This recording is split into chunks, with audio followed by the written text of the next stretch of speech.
Hello everyone, welcome back to my Continuum Mechanics lectures. And today we will start with uh, what is essentially Continuum Mechanics after having finished the preliminaries before, which we require to describe our problems. So basically, Continuum Mechanics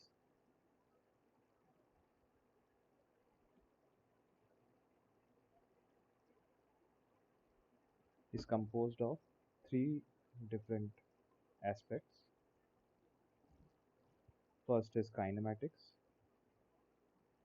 which we'll be doing today, which describes the flow, motion, deformation of the body. So it's basically a geometry of how the body moves or deforms.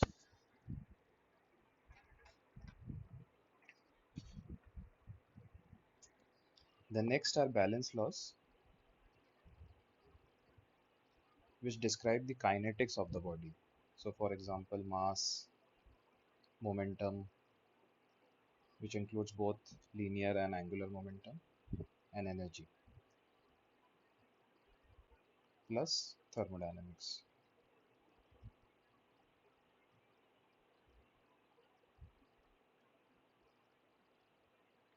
The third aspect is constitutive relations. So this deals with the nature of material, nature of response of particular material to the given stimulus, nature of material response. So these three aspects are used for formulation of problems. So given a problem, we first describe the kinematics, that how the body moves or how it's deforming, what a kind of deformation it is being given. Then we write the balance laws, that how the forces or moments act on the body and how it leads to the change of linear momentum and angular momentum of the body, or the mass or the energy, and how that body, given the forces and the motion, what is the nature of the material response.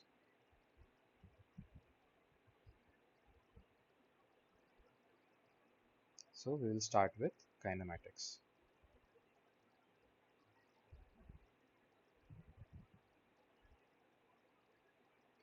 So for describing the motion of a body, first of all we need to have the notion of a configuration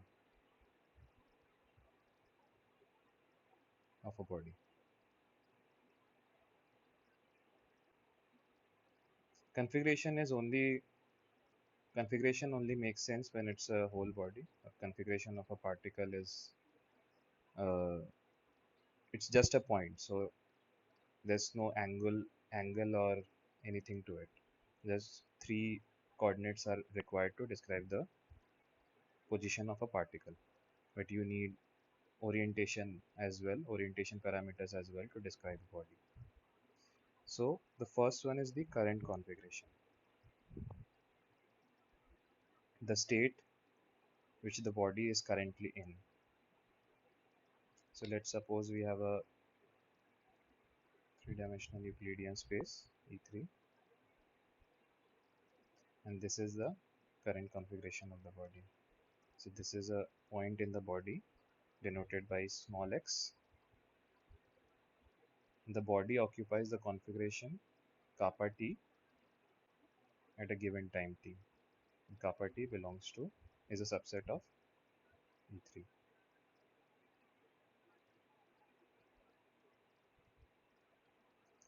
So position vector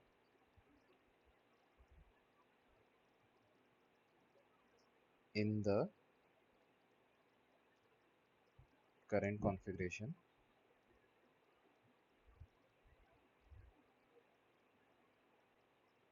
at time t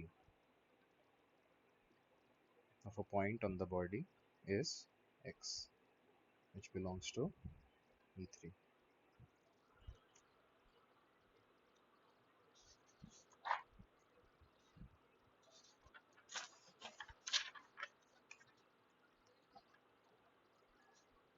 So as I have already mentioned,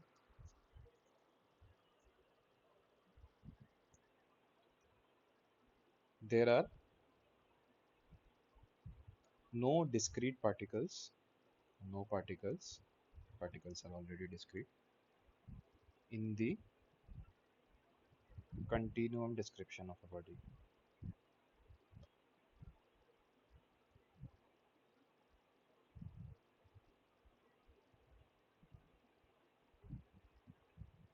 So what we have are neighborhoods.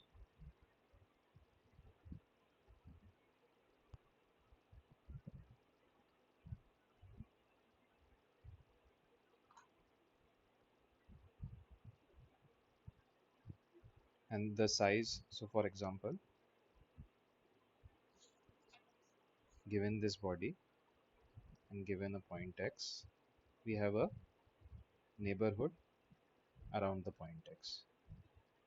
The size of the neighborhood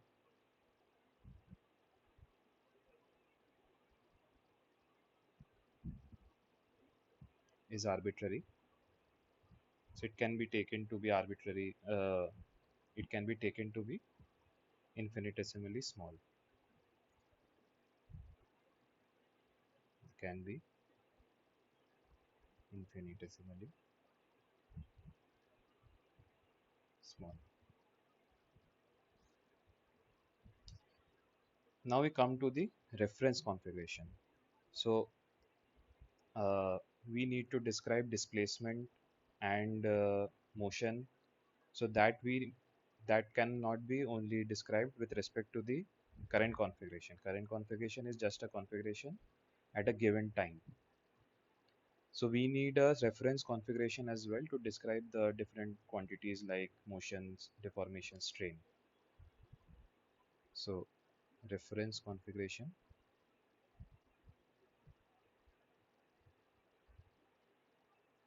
is denoted as kappa naught.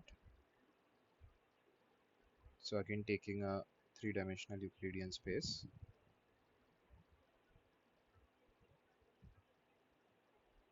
the convention is to write the position vector of a point in the reference configuration as capital X.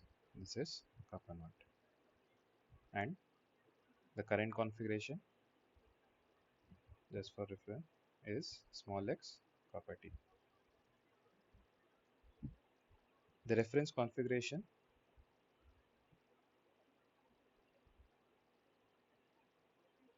is fixed. Does not The quantities do not change with time, but the current configuration does.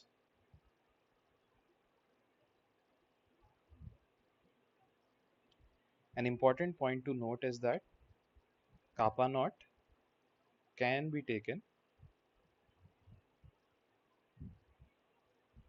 as kappa t at t is equal to 0. However, this is not necessary.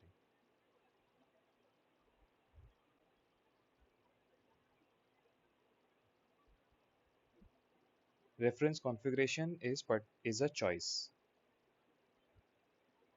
The choice can be kappa t at t is equal to 0, but it can be an arbitrary body which is fixed in time. This is a very important point to note. And all the differential quantities, the differences are described according to that reference configuration. So the strains might change, the motion might change, the deformation might change with respect to different reference configurations. But that is essentially a choice to be made. Whatever is easiest to work with the given problem.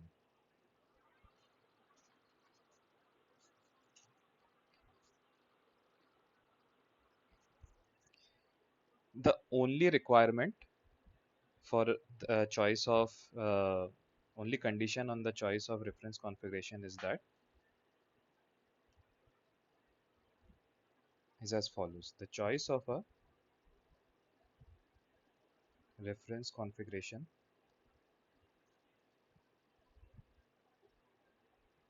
is arbitrary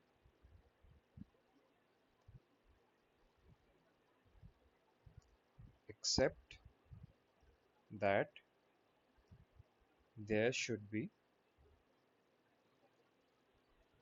a bijective 11 map between kappa t and kappa naught. That bijective map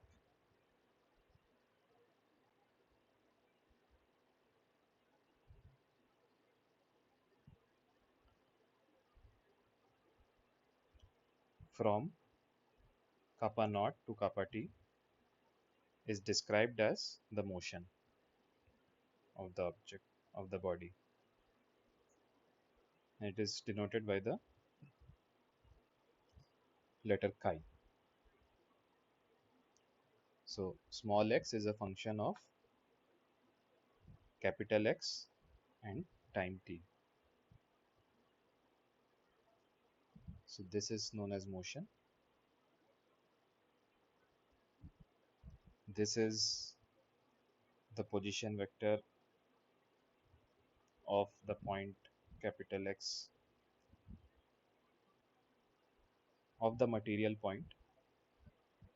So the points in the reference configuration are known as material points. This is the position in kappa naught, which is known as the material point,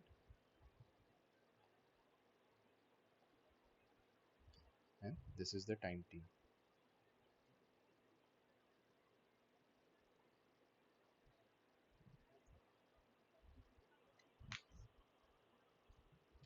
Now bijectivity of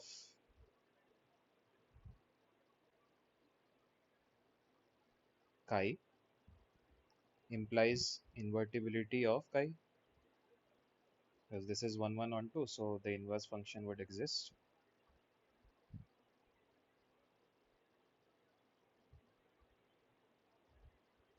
which implies that capital X can be written as chi inverse of small x comma t.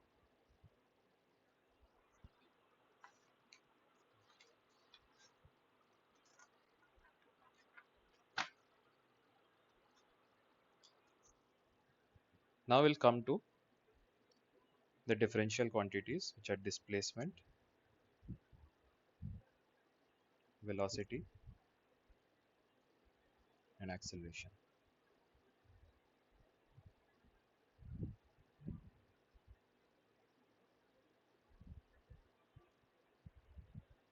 So the displacement field is defined as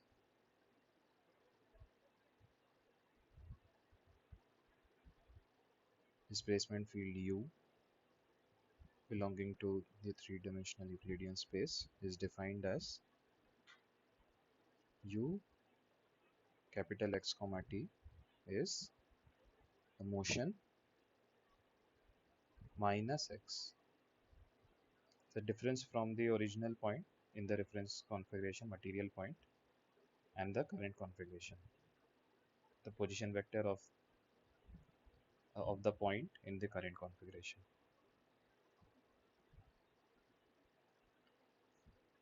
The material velocity,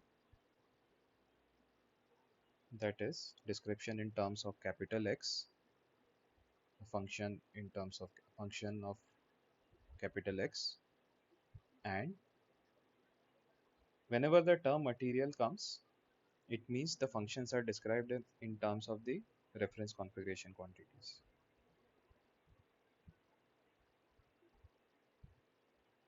Material velocity and material acceleration, V belonging to E3 and A belonging to E3 are defined as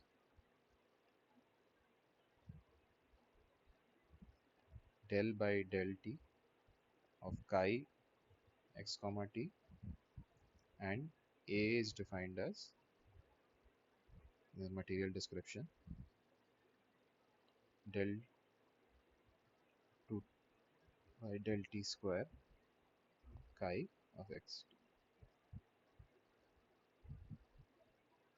So that it's the usual description of the partial derivative at limit delta tends to 0 chi x t plus delta minus chi x t divided by delta.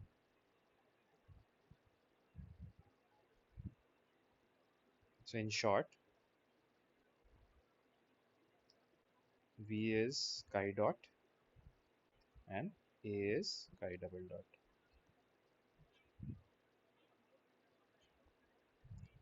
These are quantities in the material description.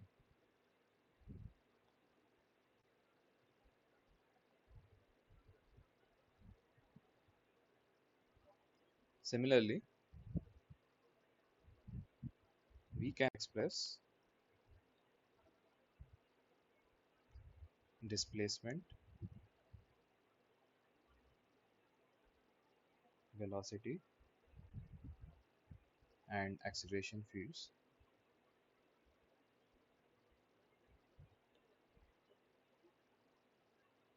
as functions of small x and t. That would be the spatial description.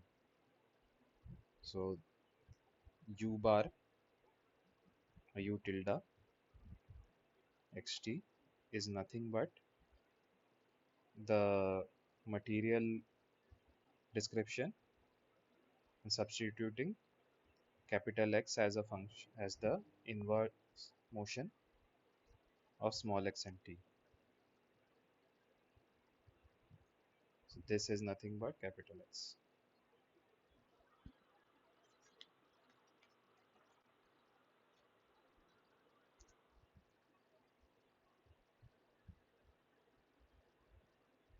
And basically the functions are equal. It's just that the descriptions are different. The, the spatial description is in terms of small x and the material description is in terms of capital X, of quantities in the reference configuration and quantities in the current configuration. So these relations are valid.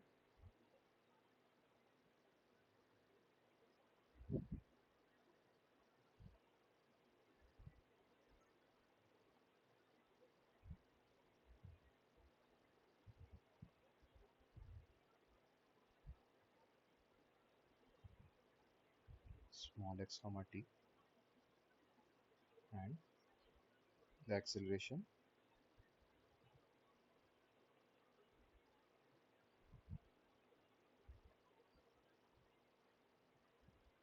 is a tilde x comma t. So these on the right hand side are the spatial description.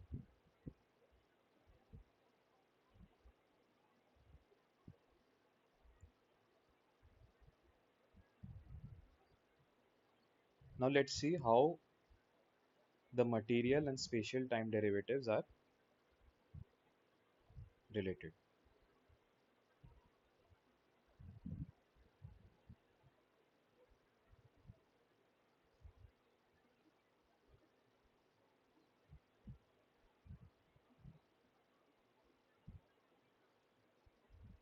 So suppose we have a function f which in this material description is given as f of x comma t, and in the current or spatial description is given as f tilde of small x comma t. So the material time derivative is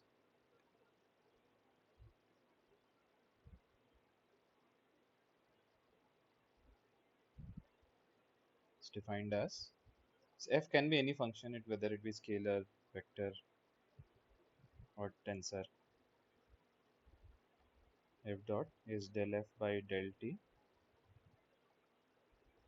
with x capital X held constant, and the spatial time derivative is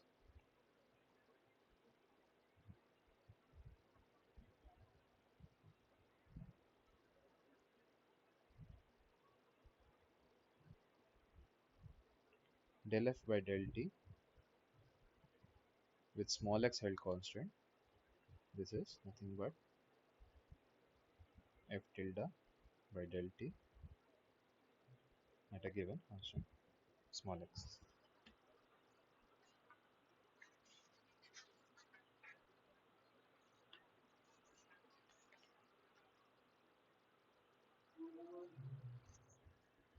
Now let's see how they are related.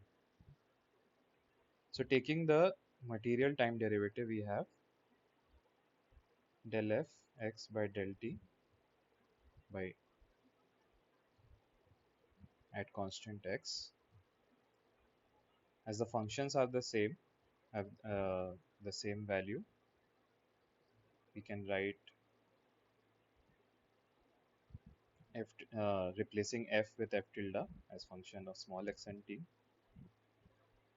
constant capital X. This is further written as, using the description, the definition of motion, we have chi capital X comma t at constant capital X. So now applying the, taking partial derivatives with respect to the given variables, we have del by del t of f tilde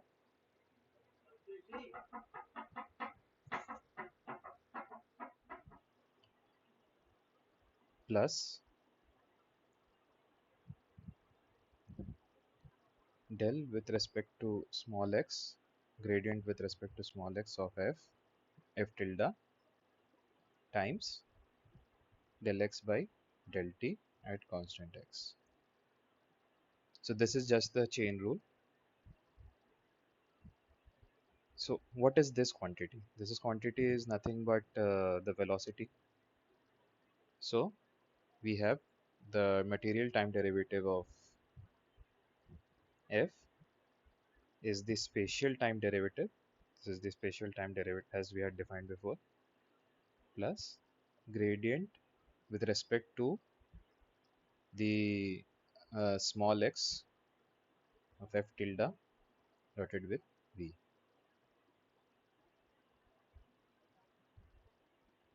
This is the spatial gradient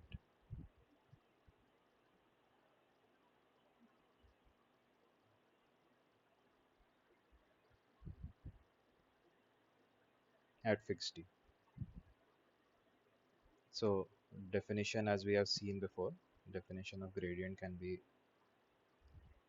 with respect to capital X f dot dx is the same as with respect to gradient with respect to the spatial gradient, basically gradient with respect to small x of f tilde dot d small x at fixed t. So an example of a quantity is that, let's take the material time derivative of the velocity itself, which is the acceleration, is the spatial time derivative of the velocity plus spatial gradient of velocity times the velocity. This is denoted as L,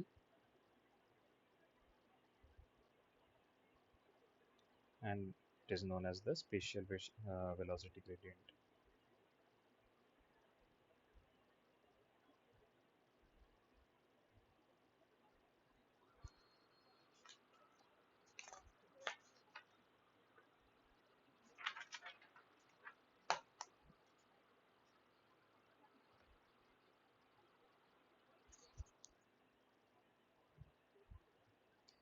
Now let's talk about the deformation gradient.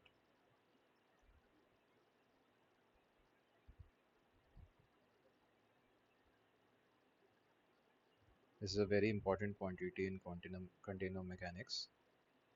So we define it as, if chi x comma t is differentiable with respect to capital X, then we define deformation gradient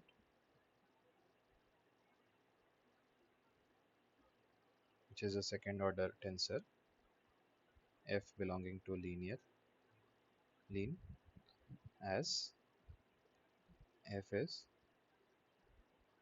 the material gradient of the motion.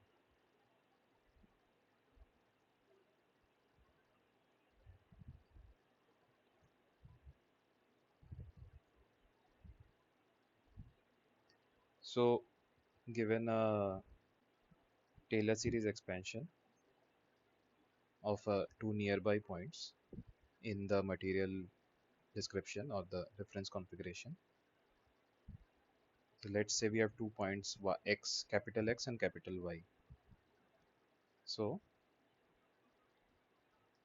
chi of capital Y comma t, it would be chi of capital X comma t plus f of x comma t times y minus x plus order of mod y minus x.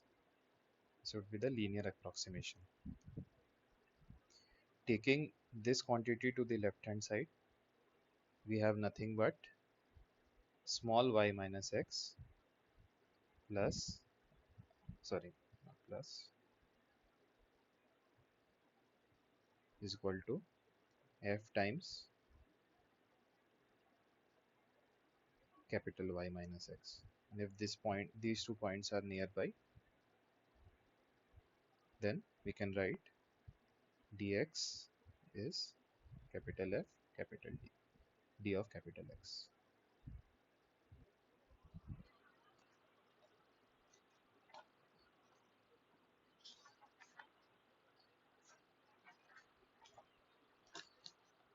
Now let's see the physical significance of the quantity F.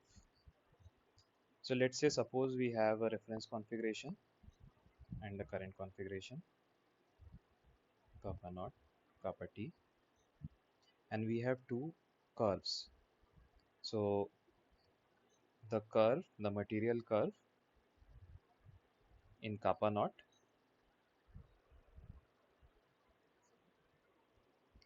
is capital C, and this is a point capital X, a small differential d of capital X, and this curve is parameterized by a scalar value small s. The curve small c is the corresponding curve of capital C in the current configuration. This is small c, and it is again parameterized by the small s, and this is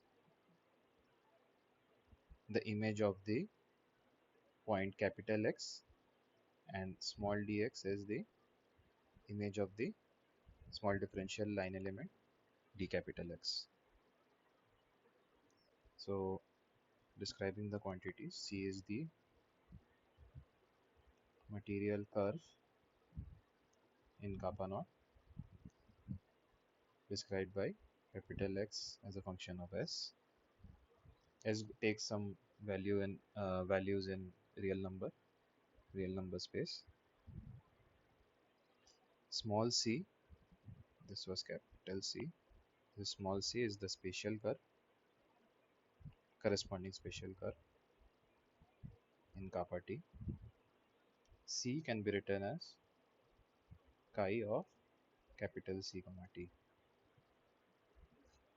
and this is small c is described as small x as a function of S. Therefore, with this description, we have x of S is chi of capital X of S times t, comma t. So taking a derivative with respect to small s, we have x dash s is equal to f xs comma t capital X dash s, which is nothing but writing the same expression as we have written before, that dx is equal to capital F times d capital X. So what does this mean? This means that F operates on an infinitesimal line element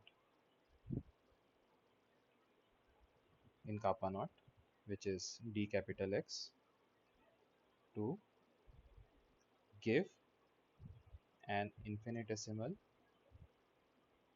the corresponding infinitesimal line element in kappa t.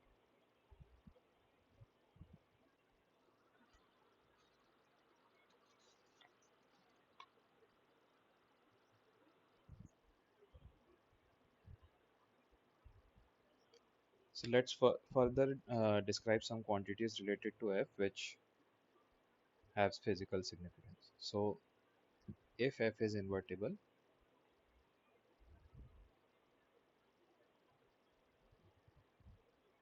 then if acting on some vector m is not equal to 0, so m is a, suppose this is the curve capital C described by capital X as m is the tangent vector at a given point x dash s. The corresponding curve in the material in the spatial or the current configuration is, so this is small x of s, this is the image of capital M, which is small m at the given point.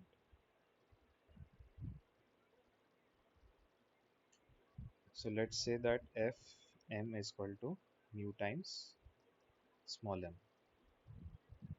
So if fm is not equal to 0, which this implies that mu of m is not equal to 0, which implies, as m is not equal to 0, this implies that mu is not equal to 0.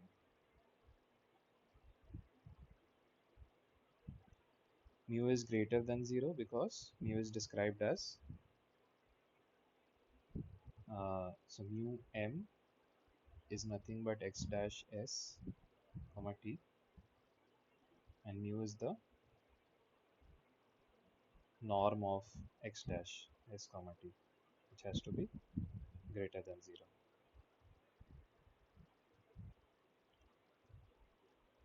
So mu, we are saying, is that a stretching, so capital M and small m are unit vectors which have information only about the direction in which the curves are oriented. They have no information about whether the curve has been stretched or or compressed, nothing like that. So let's see if we can find the information from mu. So as fm, f capital M is equal to mu small m, mu square can be written as fm dot fm. Taking f to the other side, we have m dot f transpose f m. We will define f transpose f as capital C. Therefore mu square is m dot C times m.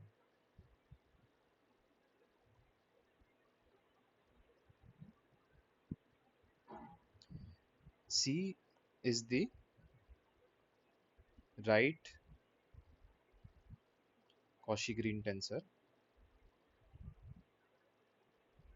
It is symmetric, as can be seen from the definition itself. We take a transpose of the whole thing, we get the same quantity, and C is positive definite.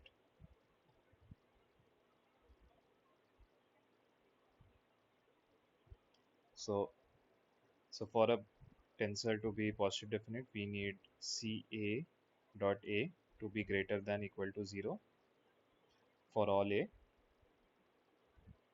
belonging to the vector space, and CA dot A is only 0 when A is 0. So we can see that this is true as when we take C A dot A, this would be F transpose F A dot A. Taking the transpose to the other side, we have FA dot FA, and this is norm of FA, which is always greater than equal to 0, and it's only 0 when A is 0, when the vector itself is 0. Therefore, C is positive definite.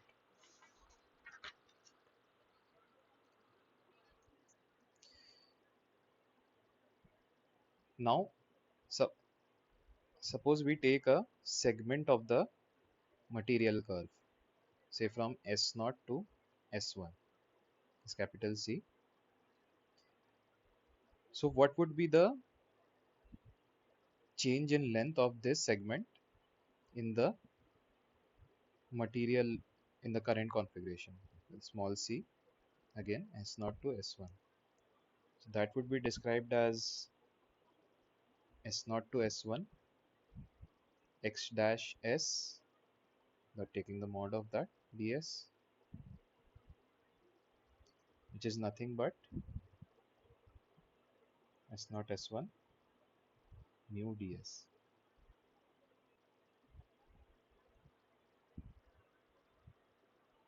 And mu, as we have already described here, is nothing but under root m dot cm. This is S0 to S1 under root, because m is the tangent vector to the curve, tangent unit vector to the curve, it will be a function of s times c. C would again be a function of s m ds. This is the deformed length of the material curve.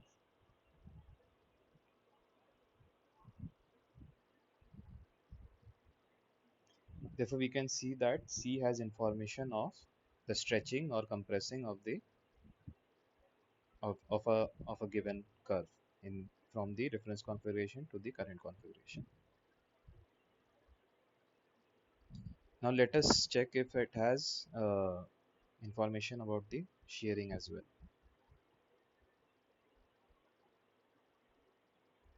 So taking two curves in the reference configuration, so C1 and capital C1, capital C2. So at this point X, the common point of the two curves, the tangent vectors are m1 and m2, tangent unit vectors.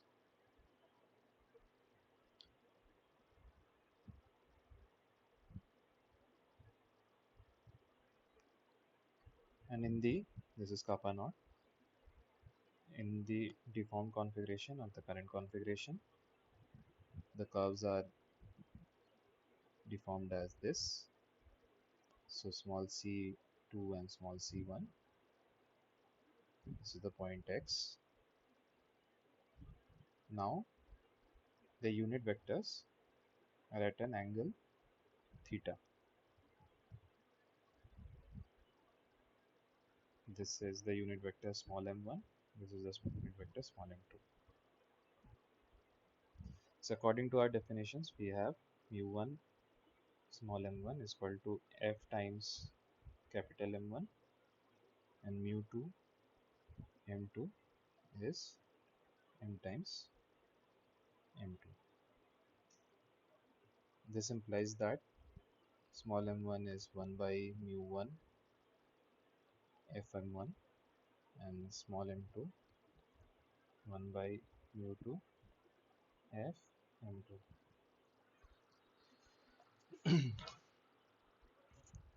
And the angle theta between m1 and m2, small m1 and small m2, is given as cos theta is equal to m1 dot m2, which is nothing but f capital M1 dot f times capital M2 divided by mu1 mu2.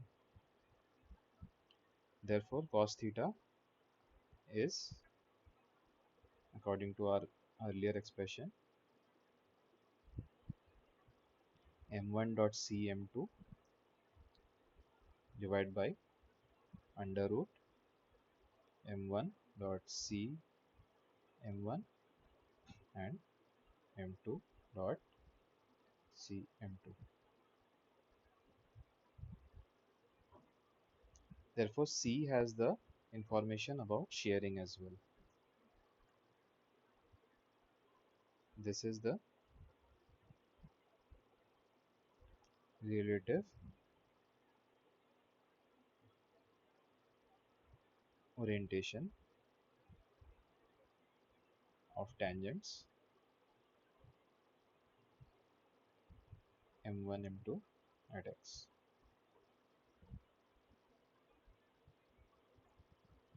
So given a structure which is uniform and straight and orthogonal in the reference configuration, if we deform it to some current configuration,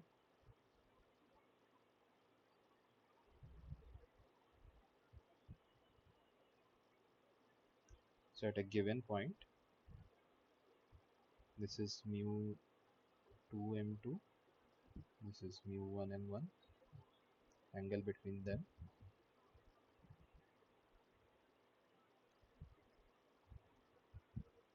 this is kappa naught, this is kappa t. So C has information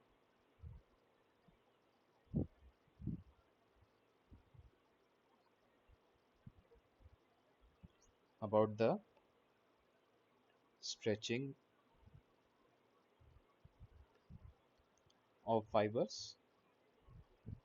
So these lines are taken to be as fibers, which is given through mu, which is under root m dot cm, and it also has information about the shearing of fibers given by theta. So theta is the cos inverse of this quantity.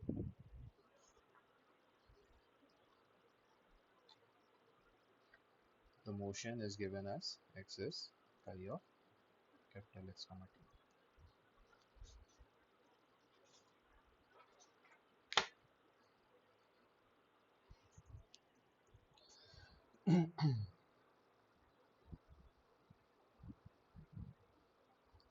Let's describe one more quantity, which is a relative stretch, is called as the extensional.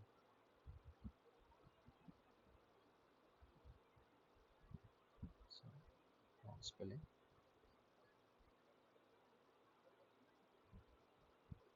Extensional strain.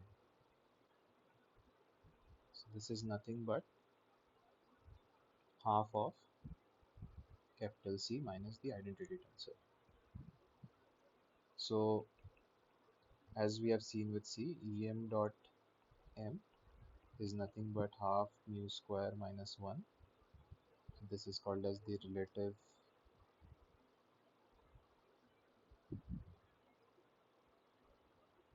relative stretch,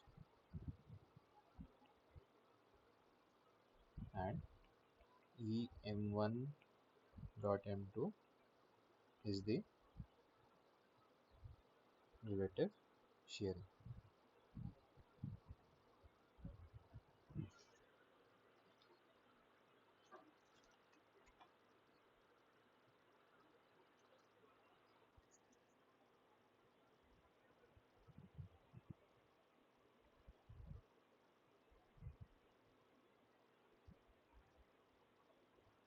So if f is invertible,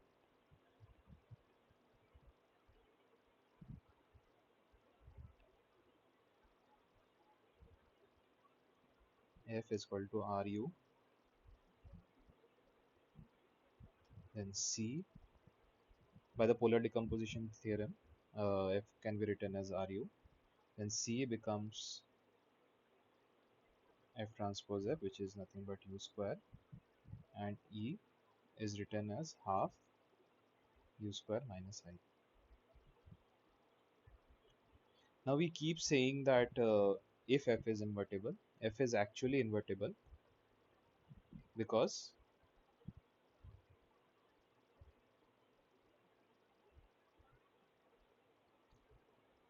by the description of quantity of f, the quantity f, by this description, if f is not invertible, then for some f and dx, this quantity is 0.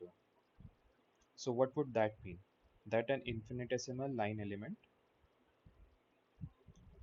d capital X shrinks to a point in the reference configuration, in the current configuration, which is not physically possible.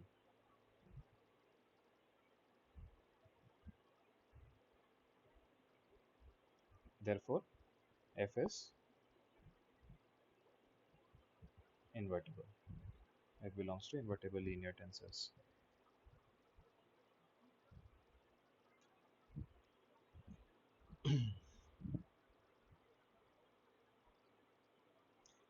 So we'll look at a few more properties of f. So a bit more on deformation gradient.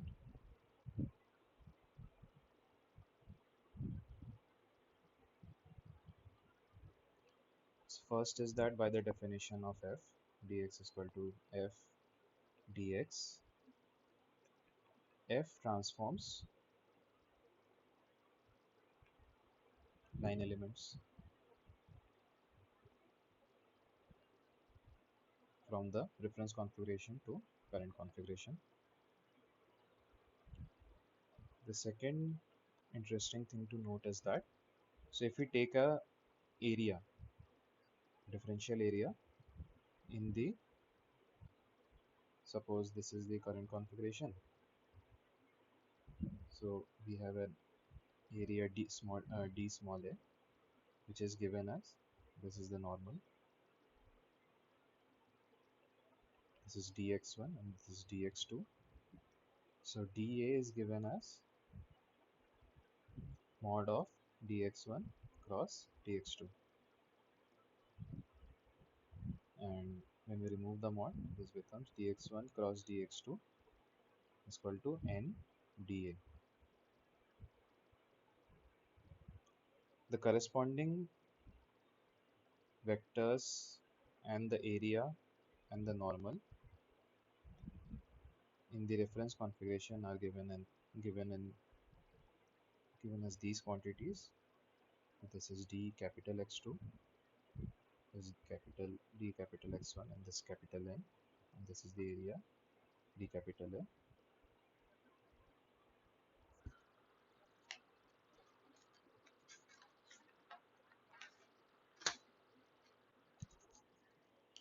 So according to this relation, and dA is dx1 cross dx2. Now as f transforms line elements, this can be written as uh, f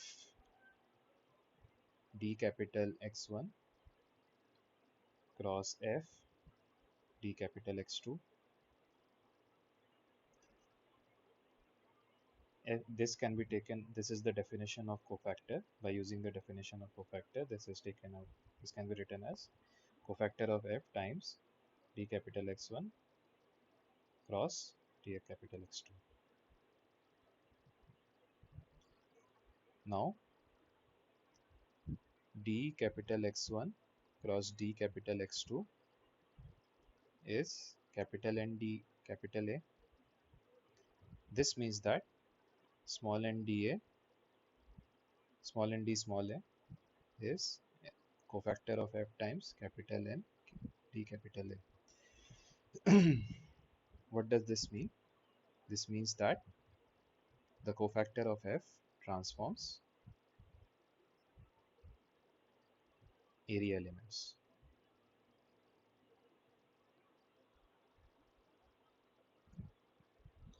Now let us look at volume.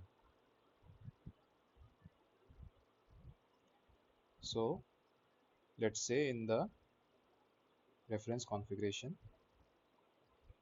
we have three line elements dx capital X1, d capital this is d capital X2 and d capital X3, which form a parallelepiped,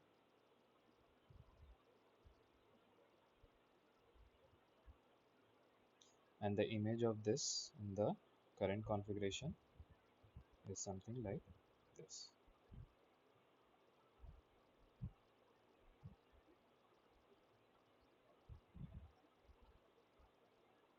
So this would be d small x1, this is d small x2, and this is d small x3.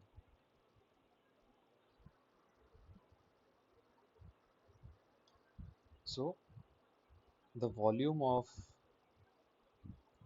the parallelepiped in the current configuration is given as d small v, which is nothing but the box product of dx1, dx2 and dx3.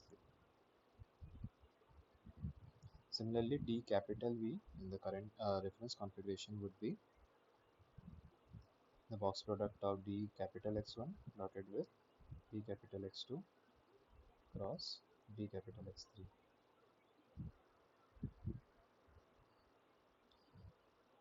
So writing, let's go on to the next page. D small v is dx1 dotted with dx2 cross dx3. This is nothing but d, sorry, this is capital dx1 dotted with f dx2 cross f dx3. Taking f out as cofactor, we have f dx1 dotted with f star times dx2 cross dx3. Taking f star to the other side as transpose, this is f star transpose f dx1 dot dx2 cross dx3.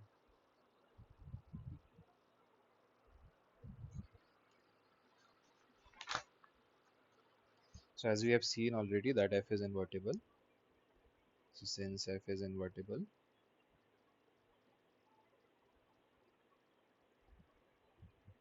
f star can be written as determinant f times f inverse transpose. So f star transpose would be determinant f times f inverse, and f star transpose f would be nothing but determinant f times identity, because f inverse f is identity. Therefore, by this relation d of small v, the volume element in the volume of the volume element in current configuration is nothing but determinant f times volume in the reference configuration. Therefore, determinant f has information about the volume change.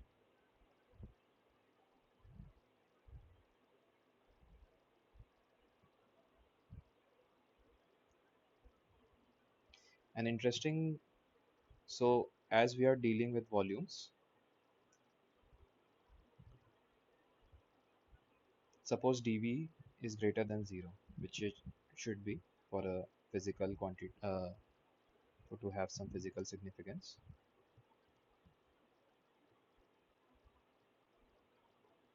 Then this implies that, and the d of small v should also be greater than 0. So these two imply that determinant f should always be greater than 0. We cannot have a negative uh, determinant of the deformation gradient. Therefore, f belongs to, the conditions of f are that f belongs to lin, f is invertible,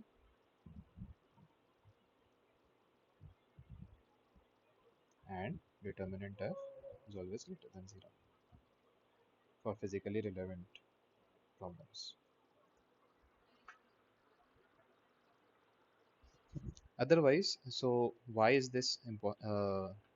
So suppose if determinant f is less than 0, this would mean that for dv greater than 0, d small v is less than 0.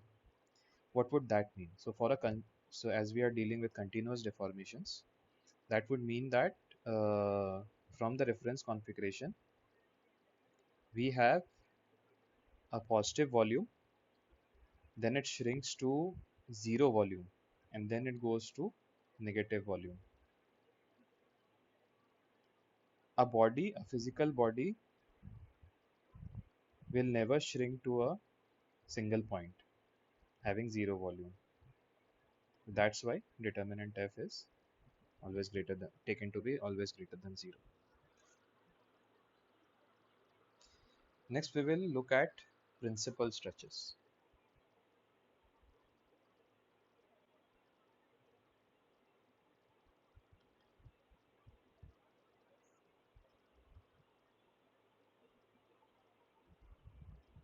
So given the reference configuration,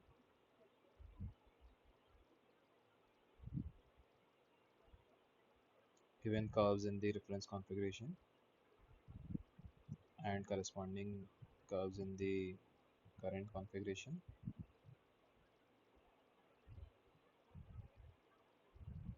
property, can we, the question we are asking is that can we identify material curves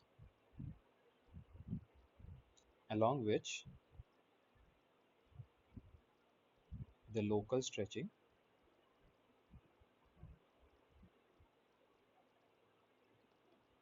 is extremist.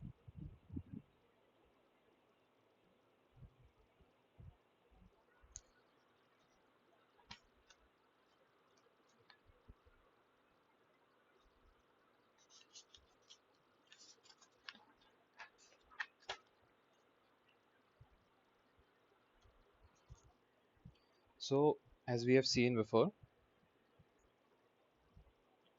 let the local stretching be defined as a function of capital M, and which can be written as Cm dot M.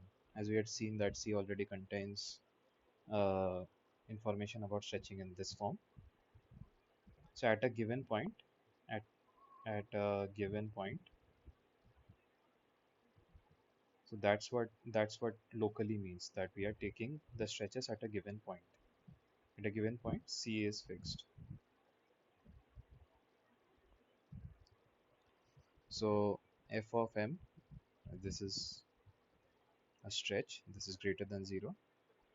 Mod of m is 1, a unit vector.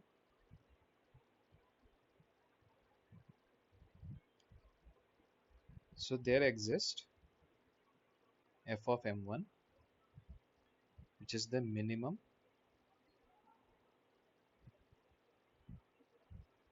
the constraint being uh, m being a unit vector. F of m is lambda 1 square. That is, f of m1 is the minimum of f of m given the constraint, and it has a value of lambda 1 square, and f of m2 is the maximum of f of m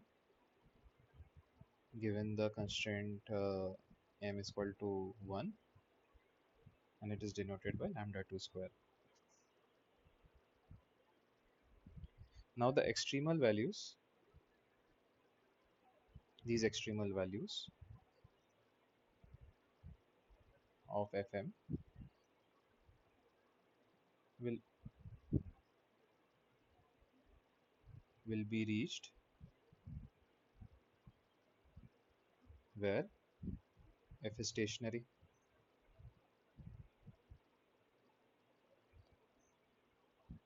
which means that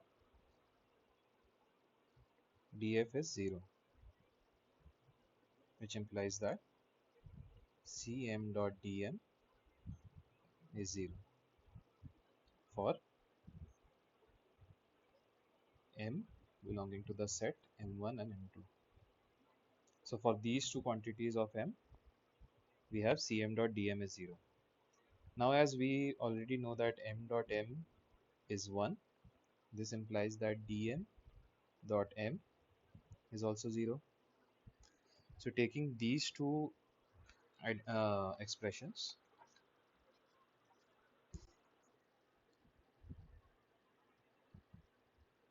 we can see that this quantity cm is perpendicular to dm, and similarly m is also perpendicular to dm. Thus, this implies that there exists mu1 and mu2 such that cm1 is some constant, some scalar multiplied with m1, and cm2 is some scalar multiplied with m2, which implies that m1 is an eigenvector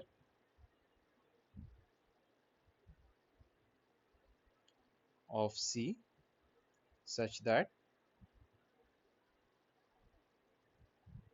the eigenvalue mu1 is equal to lambda 1 square,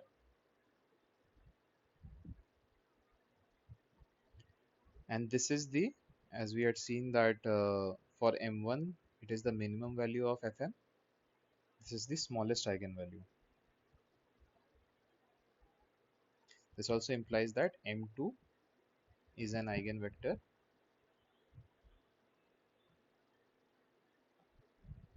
of C such that the eigenvalue is the largest, mu2 is lambda 2 square.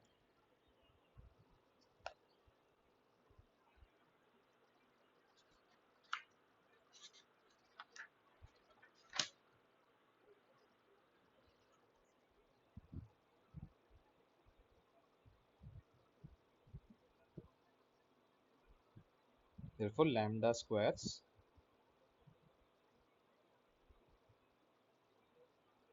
are the eigenvalues of C. The eigenvalue problem can be described as Cm is equal to lambda square to find the principal stretches.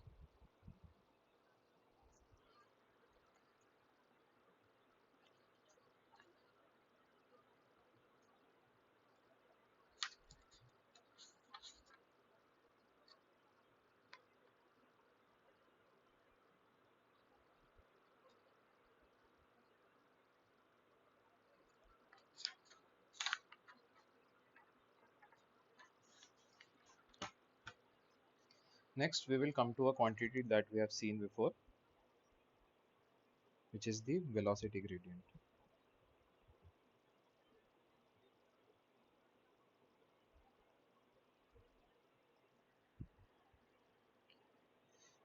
So, as we had seen before, that v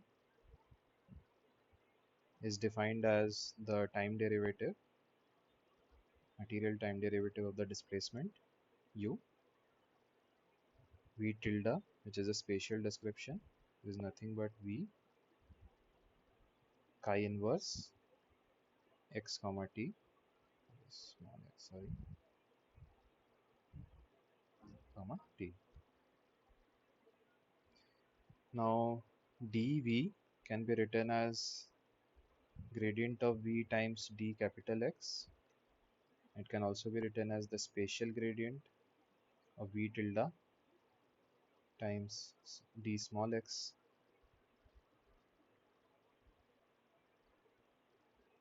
So as u is defined as chi minus x, u dot is nothing but chi dot, as x dot is 0.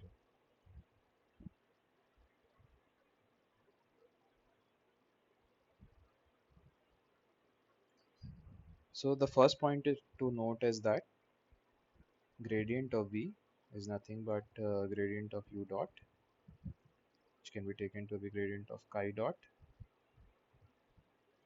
The dot can be taken outside. So this is gradient of v is nothing but the material gradient of v is nothing but f dot. Now let's see how this material derivative of f, material time derivative of f, is related to the spatial velocity gradient. So the second point is L, as it was defined earlier, is the spatial gradient of the velocity, spatial velocity gradient.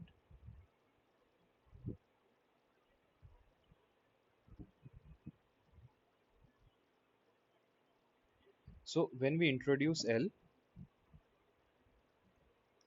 there is no role of a reference configuration,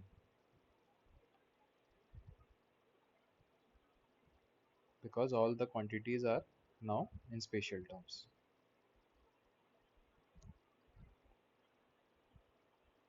So according to our relation that del v times d capital X is spatial gradient of v tilde times d small x, we have f dot dx is equal to L small dx, which can be written, dx can be written as f d capital X. Now as d capital X is arbitrary, can be taken to be arbitrary, this implies that f dot is equal to Lf. The spatial velocity gradient and the material velocity gradient are related using this relation.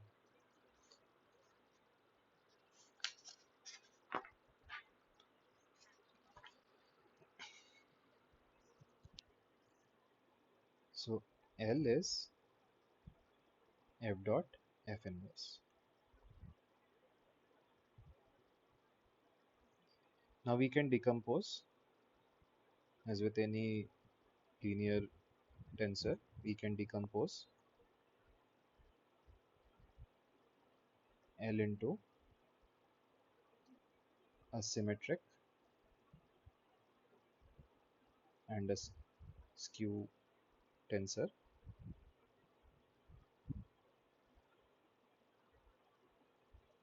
given by L is equal to D plus W. So D is symmetric and it is known as the rate of deformation tensor.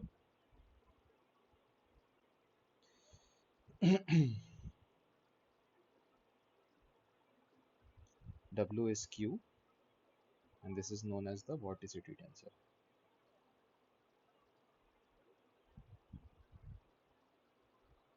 So D is given as half of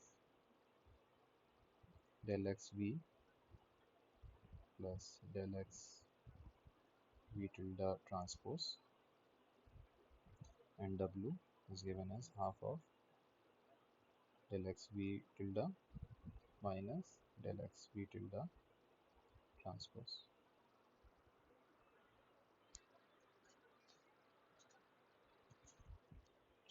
few points to note again about D and W, that the definition of C is F transpose F, taking the time derivative, we have F dot transpose F plus F transpose F dot.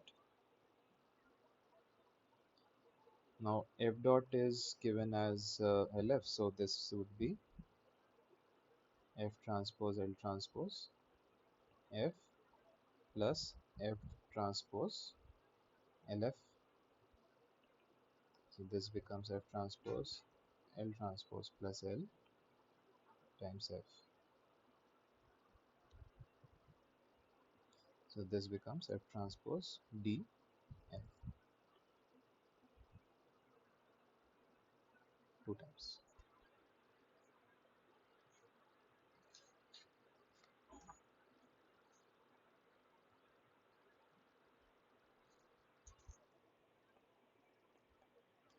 Let's see how material curves are deformed with respect to uh, in regard to these quantities D and W. So from earlier we had Fm is equal to mu m. So two curves in kappa naught and kappa t. At x, this will be mu m,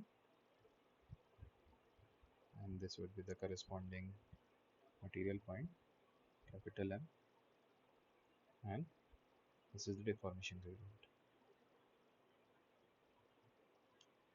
So fixing M, we take a material time derivative.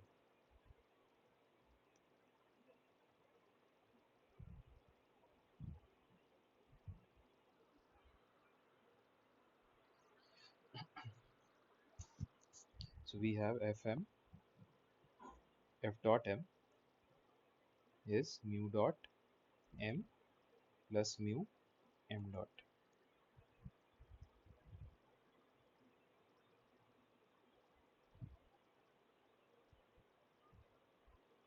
Now as Fm is equal to mu M, F dot M would be LF capital M. Taking this two, this would be just, this would be nothing but mu times L small m.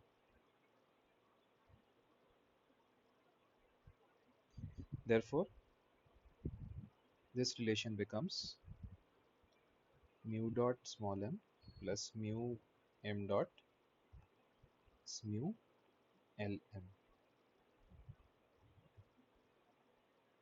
Let's denote this equation as star. So taking a dot product with m,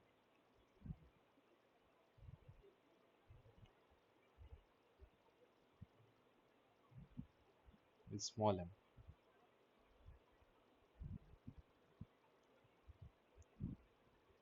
we have mu dot m is equal to mu Lm dot m. This is because m is a unit vector, so m dot m is 1.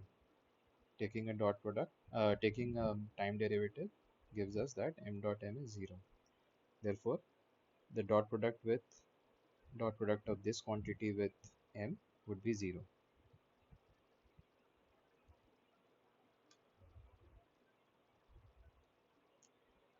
So this can be written as mu dot m is mu d m dot m, as w is a w is skew, therefore w m dot m is 0.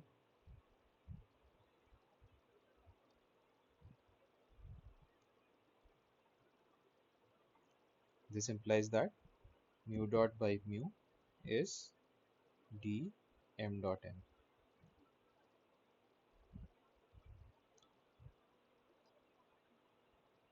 Substituting this in the equation star, we have m dot is equal to dm minus m dot dn times m plus vorticity n.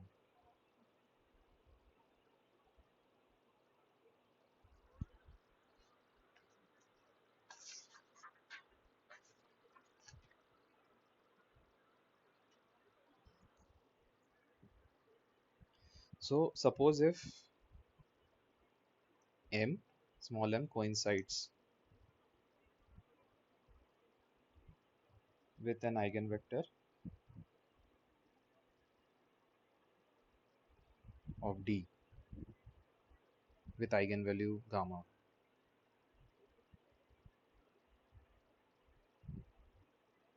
that is d small m is equal to gamma small m. This implies that mu dot by mu is gamma, or gamma is equal to ln mu dot. Also m dot by this expression,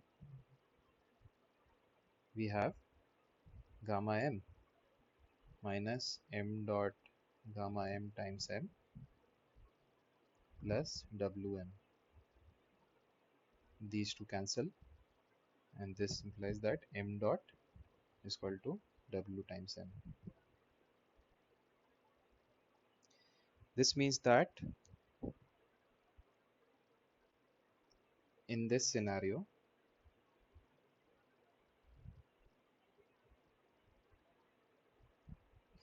the vorticity tensor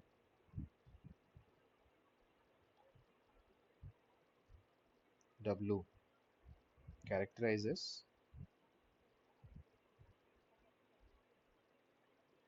the spin of the material element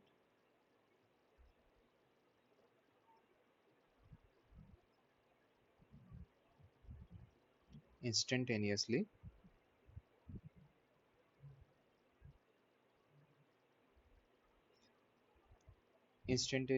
aligned with the principal vector.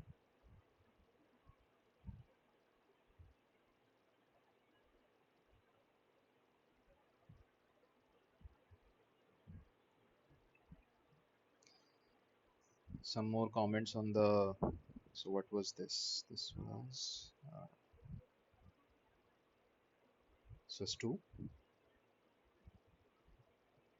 So the third feature is related to the vorticity tensor. The W is defined as half of spatial gradient of V tilde minus spatial gradient of V tilde transpose.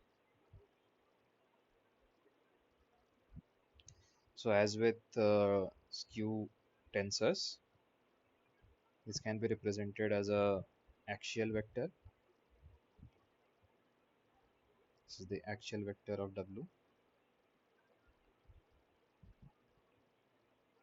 the vorticity tensor. This applies for all G belonging to the vector space.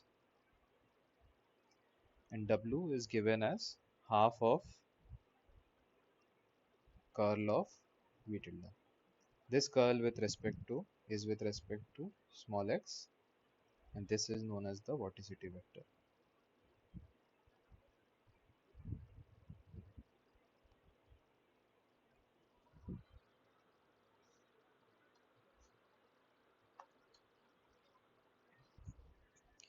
Next we will look at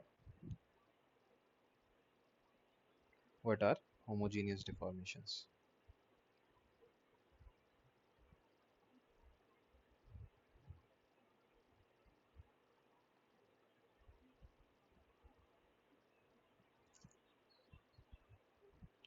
So what we call a what is a homogeneous deformation? We call a deformation homogeneous if the associated deformation gradient f as a function of x comma t is independent of x. That is, it is the same throughout the whole body. This then means that small x is capital chi of capital X comma t is nothing but f of t times x plus ct.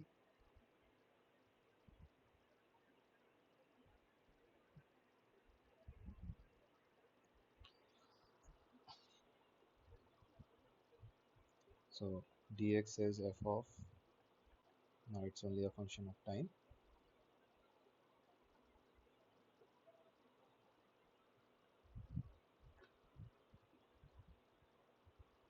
So along a curve, you can write dx by ds is equal to f of t times d capital X by ds. This gives rise to the expression that x is a f of t x plus some constant in terms of x independent of capital X, a function of t. This is how this relation is obtained.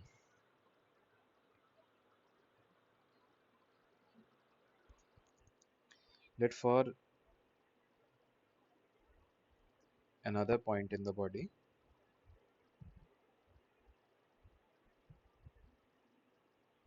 y belonging to kappa naught, let small y be f of t y plus ct.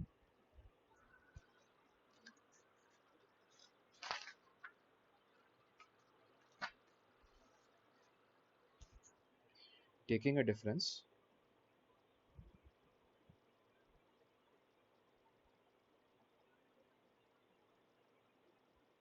we have y minus x is equal to f times capital Y minus capital X.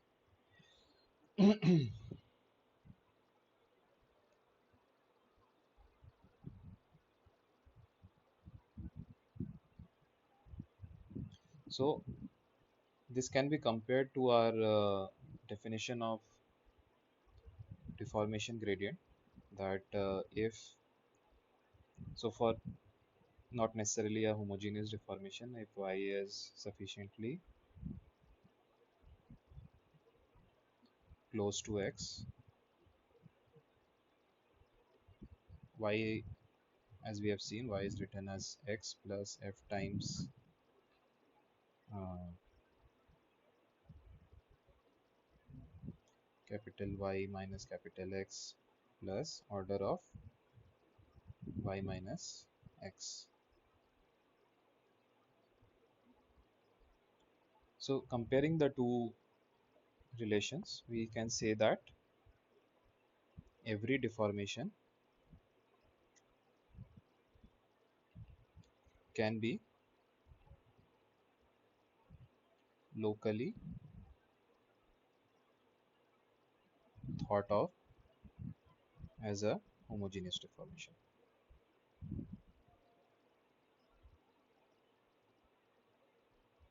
That is, in the neighborhood of a point x, we expect the deformation gradient to be constant.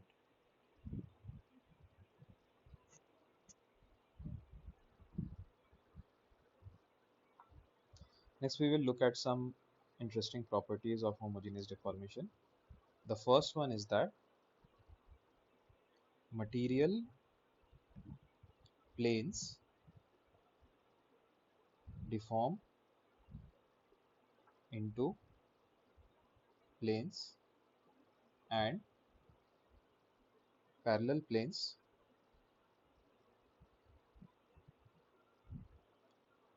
map to parallel planes in the current configuration. So for example, if you have a suppose we have this plane.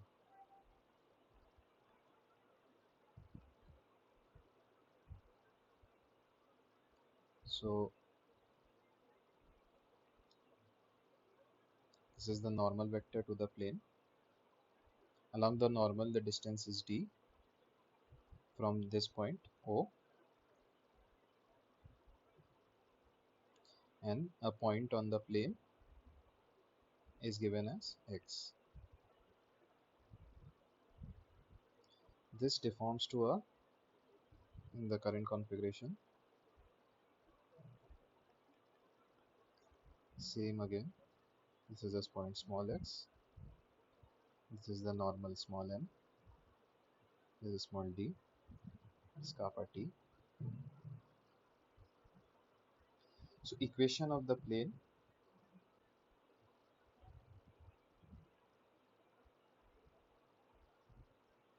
is given as x dot n is equal to d. That is, any point x on this plane dotted with the normal will have the same distance d. For a homogeneous deformation,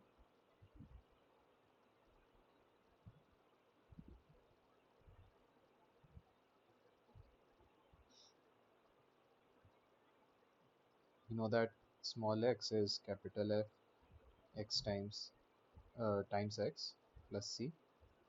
Therefore, x becomes f inverse x minus c.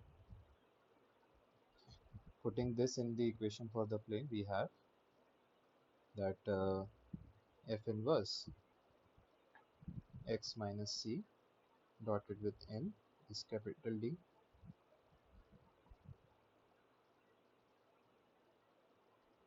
This implies that x minus c f inverse transpose n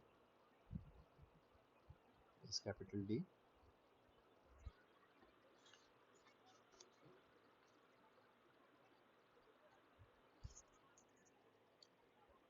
So x dot f inverse transpose n is equal to c dot f inverse transpose n plus capital D. This is nothing but small d. Therefore, the equation comes out to be x dot f inverse transpose n is equal to d. This, as can be seen, is parallel to the normal to the deformed surface, to the deformed plane.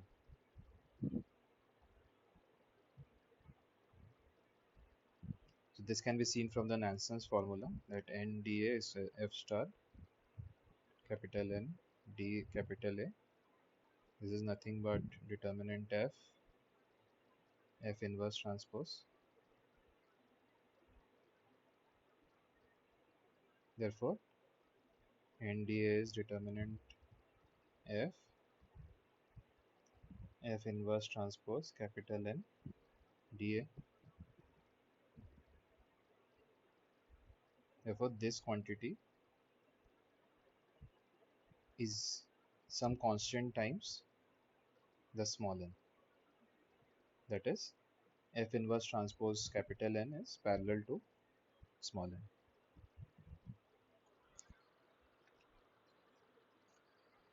The second interesting property is that straight material lines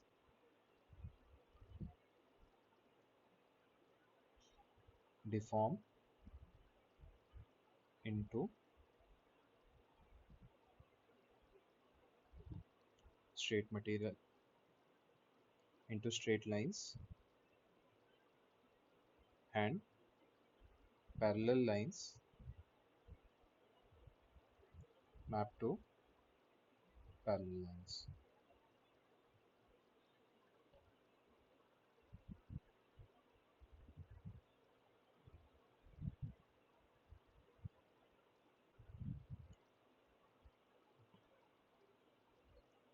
So an equation, so this is the reference configuration, it's a point x, and this is the straight line with unit vector m. So the equation of a straight line would be Sm plus x naught, s belonging to positive real number, this is the arc length. Small x, as is defined with a homogeneous deformation, is fx plus c. X can be substituted here. This becomes f s times m plus x naught plus c.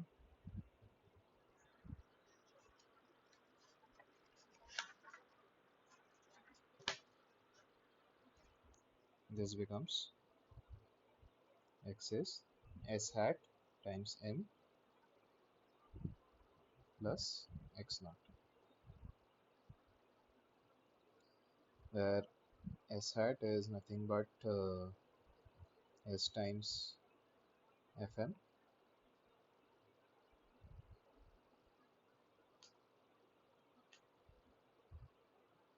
and x naught is f of x naught plus c. So this again is the equation of a straight line.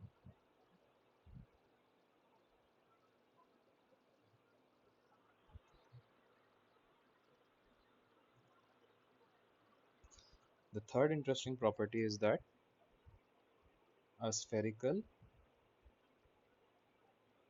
material surface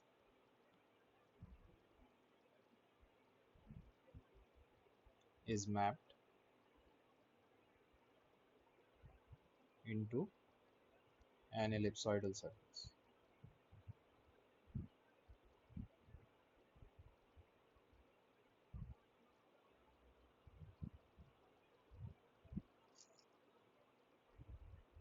So let P naught be y minus x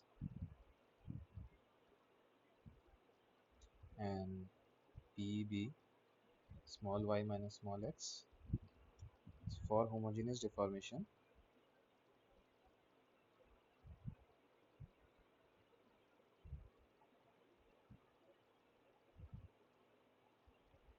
capital P is f of P naught.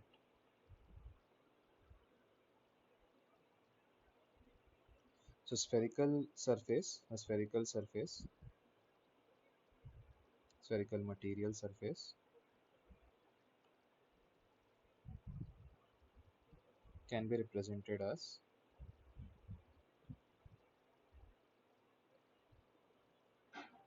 P naught dot P naught is equal to 1. So basically x, capital X, is the center of the sphere with P naught as the radius vector. So capital X is the center of sphere with P naught as the radius vector, and Y, capital Y, is the a point on the spherical surface.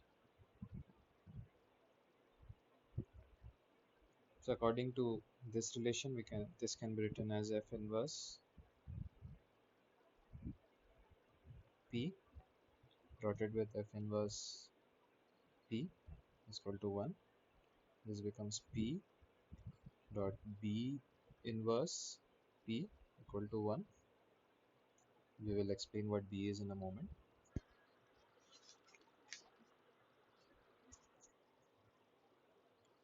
Oh, so we have no more frames, so start in a new one. So B is defined as F transpose. This is the, as we had seen that C was the right Cauchy-Green tensor defined by F transpose F. This is the left Cauchy-Green tensor.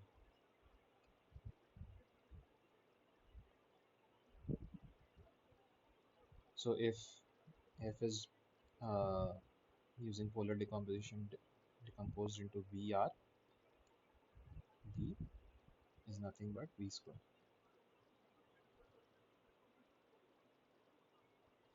Therefore, C is sigma.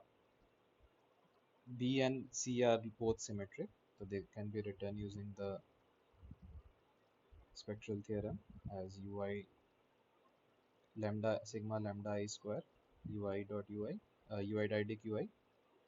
B can similarly be written as lambda I square. They have the same eigenvalues. Vi diadic Vi.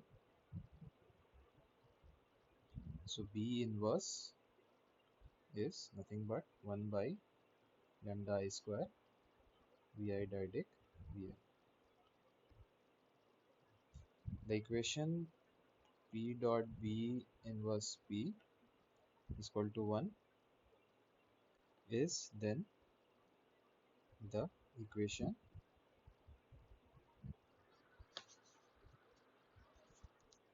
of an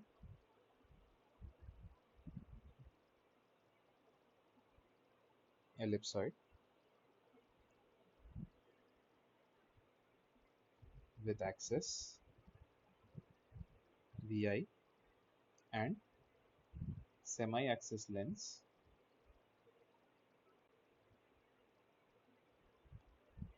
as lambda I. So this can be seen by writing, let's say, P is equal to Pi Vi and substituting in the above equation.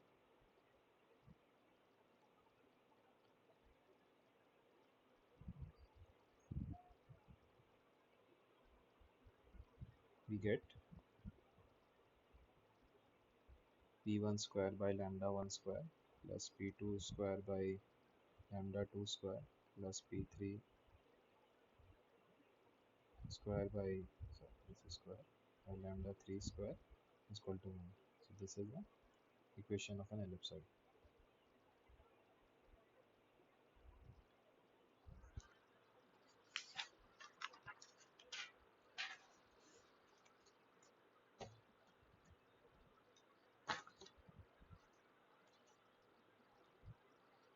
Next we will come to a special kind of homogeneous deformation, which is the rigid body motion.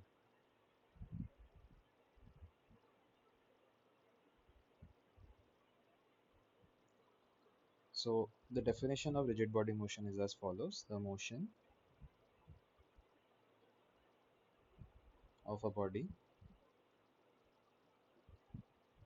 is rigid if the distance between any pair of material points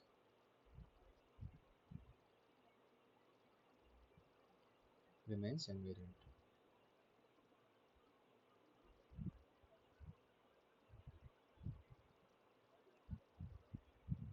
That is, so suppose we have the reference configuration kappa naught and kappa t.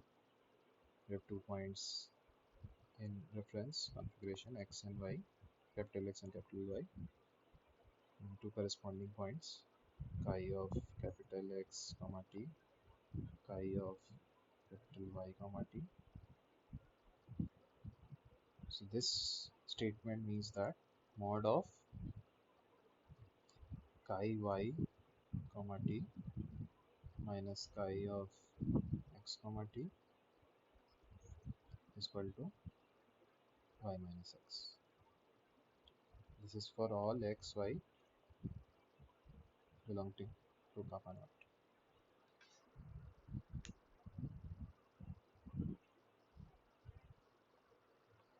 So this is equivalent to writing chi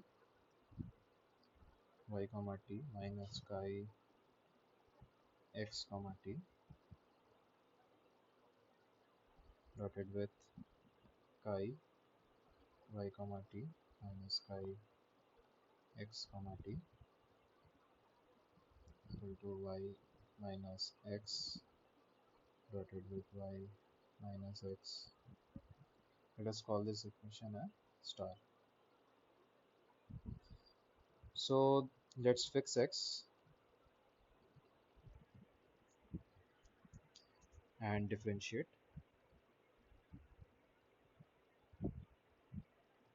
both sides of the equation, both sides of star with respect to y.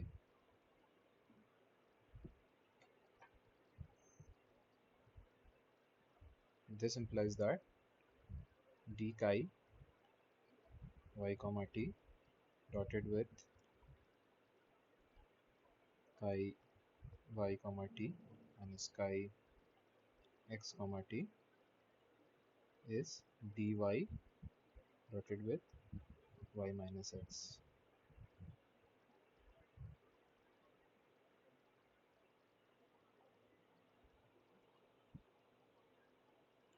D chi is nothing but f at y comma t times dy, and therefore the above expression, this expression becomes f transpose at y comma t times chi, taking the f as transpose to the other side from here to here, chi y comma t minus chi x comma t is equal to y minus x. This is because dy is arbitrary. So with this equation, fix y and differentiate with respect to x.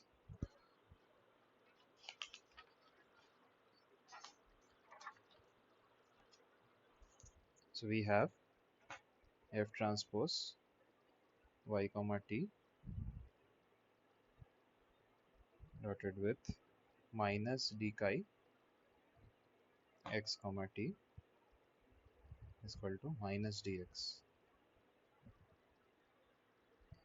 This can again be written in terms of f. This is f x comma t dx. Therefore, f transpose y comma t, f transpose x comma t is nothing identity. This relation is valid for all x, y belonging to kappa naught. Take x is equal to y. This implies that f transpose x comma t times f at x comma t is I,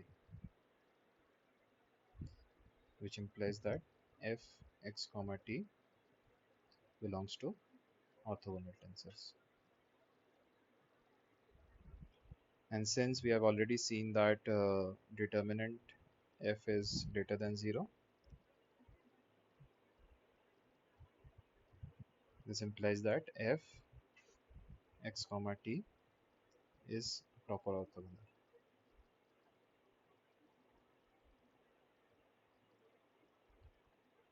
Yes, determinant f is equal to 1.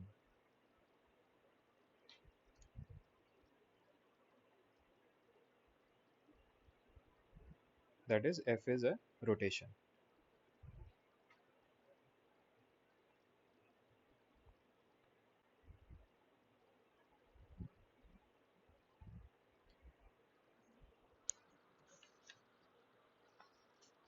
So, from the from this relation, we have f of x comma t is f inverse y comma t, f inverse transpose y comma t, and f inverse transpose is f y comma t. This implies that f of x comma t is f of y comma t, Since x and y are arbitrary,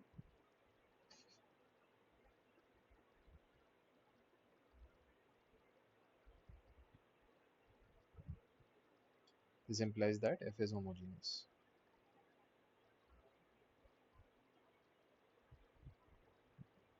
Therefore, a rigid body motion is a homogeneous deformation.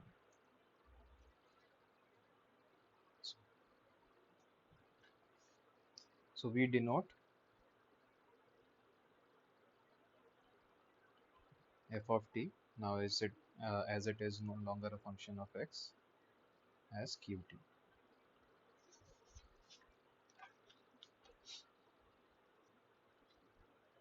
And hence, according to our definition of homogeneous deformation, a rigid body motion can always be written as x is equal to qt times x plus ct.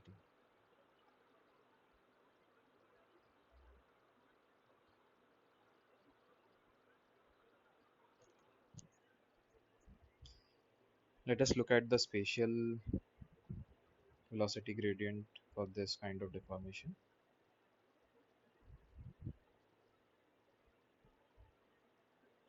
L is equal to f dot f inverse. It becomes q dot q transpose, as q inverse is equal to q transpose for orthogonal tensors. This belongs to skew. This can be seen as, let's say, if q transpose is equal to I, according to property of orthogonal tensors, taking a dot product, we have q dot q transpose plus q dot transpose is 0. This is nothing but q dot q transpose, the transpose of q dot q transpose. Therefore, this becomes q dot q transpose is equal to negative of q dot q transpose, the transpose of q dot q transpose. Therefore, q dot q transpose is q. This implies that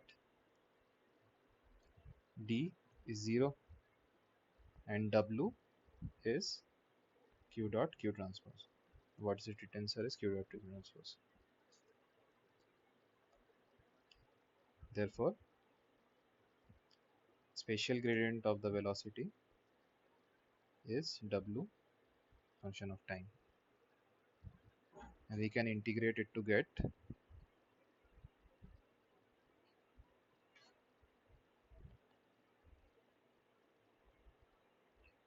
the velocity in terms of the vorticity tensor as w is a function of times time is x plus dt. Therefore, we have seen that rigid motion implies d is 0.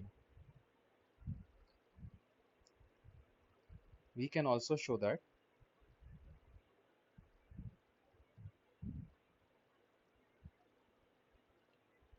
d is equal to 0 is in fact a sufficient condition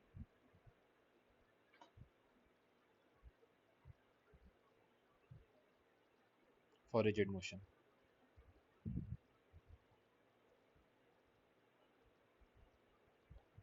That is,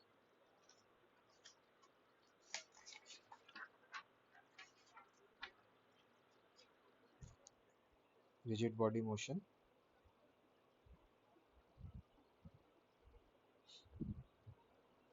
double implies d is equal to 0 for all x belonging to kappa t.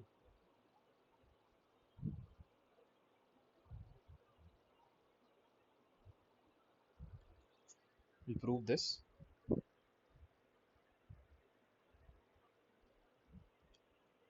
So we consider 2 points x and small y belonging to kappa t, and consider a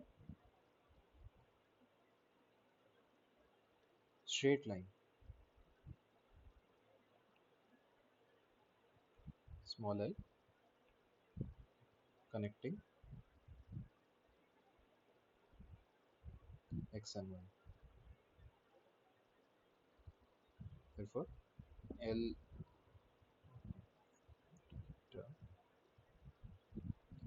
L is such that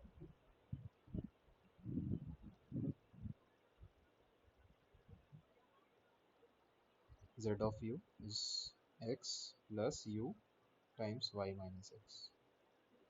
The equation of a straight line. U belongs from 0 to 1.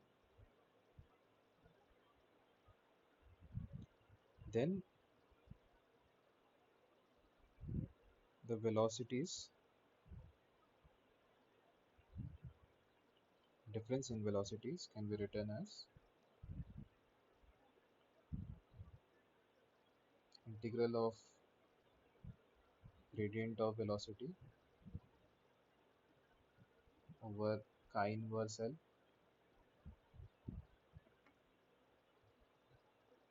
over this straight line. This is now gradient of velocity, material gradient of velocity is nothing but LF chi inverse L dz. This quantity is nothing but d small z.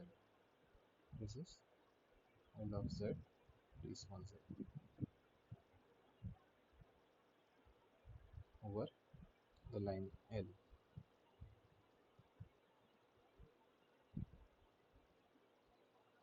So this can further be written as P of y t minus P of xt is equal to integral from 0 to 1 L z u z dash u du L 0 to 1 L z u z dash u is nothing but y minus x according to the equation of the line.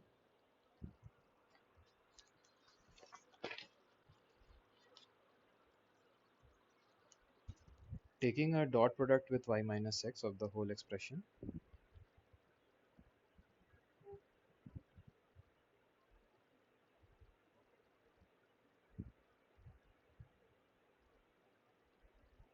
we have v yt minus v xt dotted with chi y comma t minus chi x comma t is equal to 0 to 1 L times y minus x dotted with y minus x du. Now if d is 0, then L is q, and if L is q, this implies that L times y minus x dotted with y minus x is 0, property of skew tensors, which implies that v of yt v of xt dotted with chi yt chi of xt is 0, which is nothing but the time derivative of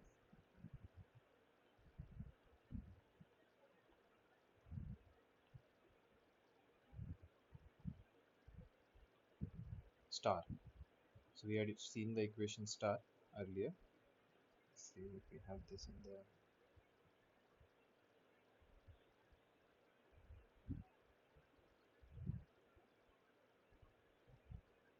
yeah, this equation. The final equation we obtained there is the time derivative of this equation. Time derivative of y minus x capital Y minus capital X, this is 0 because Y and X are fixed in the reference configuration.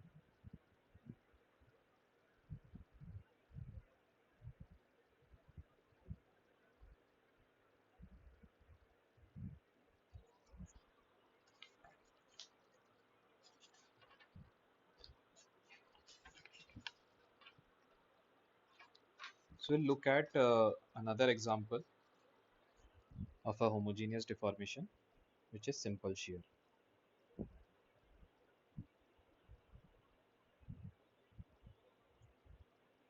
So simple shear is described as,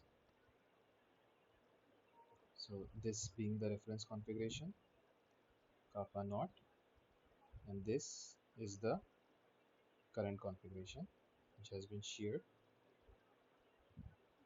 this kappa t, sheared by gamma.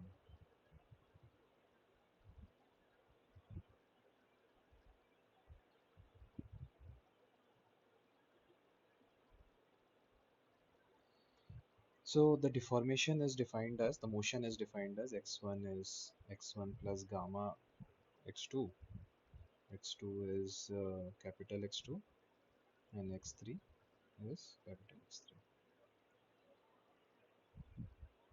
Capital X is xi ei, small x is small xi ei. Gamma is constant.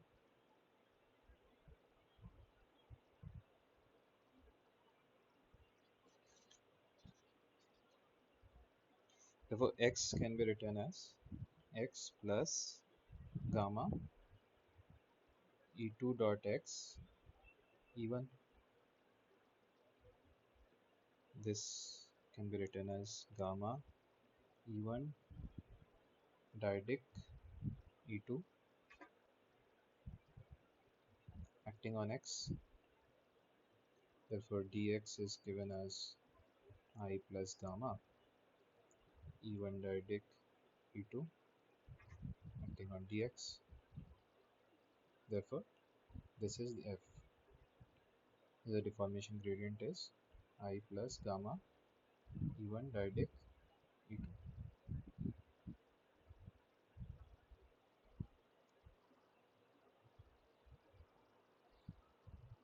This is a homogeneous deformation, as it is not dependent on the material coordinates. And let's look at the determinant of f, which is termed as J. Determinant of f, f e1, f e2, according to our definition of determinant, divided by e1, e2, 3. This is nothing but f e1 dotted with f e2 cross f e3.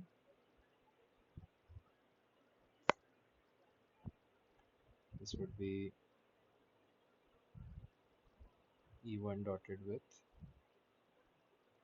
e2 plus gamma e1 cross e3.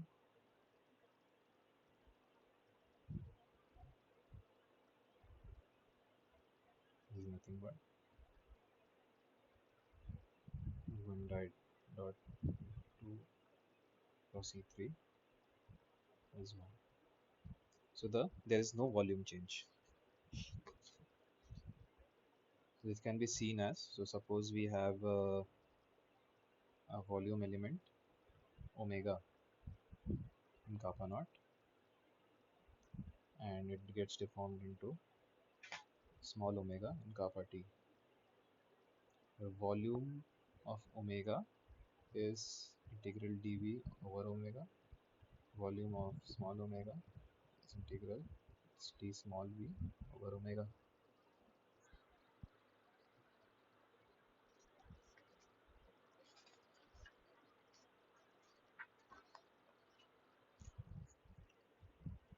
The volume of omega minus volume of omega r d small v over omega minus d capital V over omega. Now dv is j dv. Therefore, this becomes j dv over capital omega minus dv over capital omega. This is j minus 1 dv omega is equal to 0 as j is equal to 1. Such deformations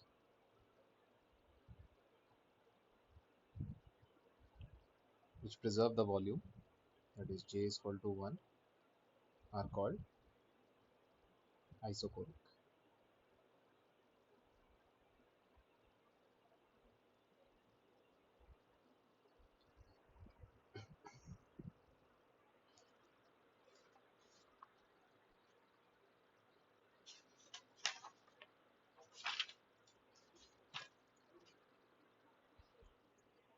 You can easily, so I'll leave it to you as an exercise that can easily calculate the quantities C, B, U, V, which are the polar decompositions obtained from the polar decompositions, R, and what are the principal stretches, what are the eigenvectors. These can be calculated easily using the relations used before. So I will leave that to you as an exercise. So that brings us to the end of our discussion on kinematics. Next, we will look at some problems related to kinematics, and then we'll go on to balance laws. Thank you.